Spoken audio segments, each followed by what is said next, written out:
ভয় ভাবুকিৰে তেওঁলোকে আমাৰ কেন্দ্ৰীয়সকলক বহুৱাব বিচাৰিছে। কেন্দ্ৰীয়সকলক বাৰে বাৰে বিভিন্ন হেঁচা প্ৰয়োগ কৰিছে, যাৰ কাৰণে আমাৰ ঢেকীয়াজুলিতো প্ৰায় 10জন আমাৰ এ পি মেম্বাৰক তেওঁলোকে আমাৰ মণ্ডল প্ৰেচিডেণ্ট এ পি মেম্বাৰক তেওঁলোকে ভয় ভাবুকিত লৈ গৈছে, জিলা পৰিষদৰ সদস্যগৰাকী লৈ গৈছে, আৰু তেওঁলোকে বিভিন্ন ধৰণৰ আমাৰ নমিনেশ্যন কেঞ্চেল কৰাৰ এটা প্ৰক্ৰিয়া কৰি পেলাই ইলেকশ্যন মাধ্যমটো যিটো ইলেকশ্যনৰ যিটো ছিষ্টেম, সেই ছিষ্টেমটো ধ্বংস কৰিব বিচাৰিছে। গতিকে আমি প্ৰত্যাহ্বান জনাইছোঁ আৰু আপোনালোকক আমি আহ্বান জনাইছোঁ, আপোনালোকৰ মনত থকা এই ক্ষোভ, আপোনালোকৰ মনত থকা যিবিলাক খং জ্বলি আছে, যিবিলাক ক্ষোভৰ অগ্নি জ্বলি আছে, সেই ক্ষোভসমূহ আপোনালোকে বহিঃপ্ৰকাশ কৰিব লাগিব অহা 2 মে তাৰিখে আপোনালোকে ভোট যুদ্ধৰ জৰিয়তে। মই বিশ্বাস কৰোঁ আজি যিসকল ব্যক্তি ইয়াত উপস্থিত আছে, আপোনালোকৰ যদি এই প্ৰতিজনেই যদি নিজৰ নিজৰ গাঁওখনত নিজৰ অঞ্চলখনত কাম কৰে, মই আজি এটা কথা নিশ্চিত হৈছোঁ যে আমাৰ চন্দন দাস গুপ্তেশ্বৰ জিলা পৰিষদৰ পৰা জিলাটো 100% ৰাইজ। এইগৰাকী বিধায়কৰ কথা মই কি ক'ম, আৰু এই মন্ত্ৰীগৰাকী আপোনালোকে জানে, তেখেতে আজিও বিভিন্ন ধৰণৰ ভয় ভাবুকি দি আছে। তেওঁলোকে আপোনালোকে দেখিছে যে বিভিন্ন কাৰণত বিভিন্ন প্ৰকাৰে তেওঁলোকে এই যিটো পৰিৱেশ সৃষ্টি কৰিছে, মানুহক শংকিত কৰিছে যে মানুহে যাতে নিৰ্বাচন ভোট দিবলৈ ওলাই নাহে।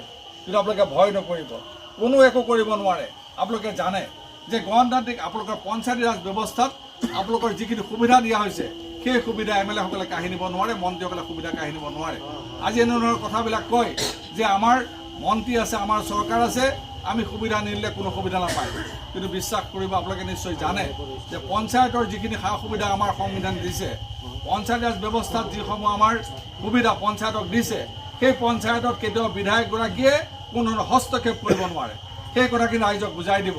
আৰু সেইকাৰণে মই আপোনালোকক কৈছোঁ, আপোনালোকৰ সমষ্টি উন্নয়ন কৰিবলৈ হ'লে চন্দন দাসৰ নিচিনা এগৰাকী শিক্ষিত যুৱকক আপোনালোকে জিলা পৰিষদৰ সদস্য নিৰ্বাচন কৰিব লাগিব। মই বেছি দীঘলীয়া নকৰোঁ, যিহেতু বহুতখিনি সভাও আছে আৰু বহুতো কেইবাটাও প্ৰগ্ৰেম আছে। আমাৰ অন্যান্য বক্তাসকলে আপোনালোকক ক'ব।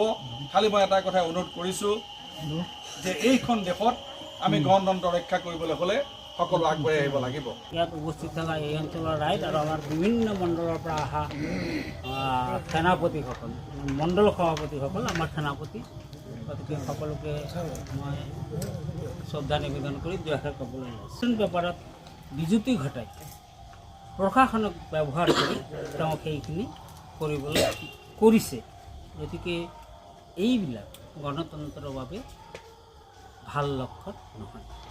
দ্বিতীয় কথা হৈছে বস্তুৰ দাম বাঢ়িছে। আপোনালোকে জানে এটা গান আছে, ইতিমধ্যে খুব পপুলাৰ হৈছে গানটো, জনপ্ৰিয়, যে কিনো কৰিলা তুমি বেলচাৰে চামুচেৰে দিলা, বেলচাৰে উঠাই নিলা গোটেইখিনি।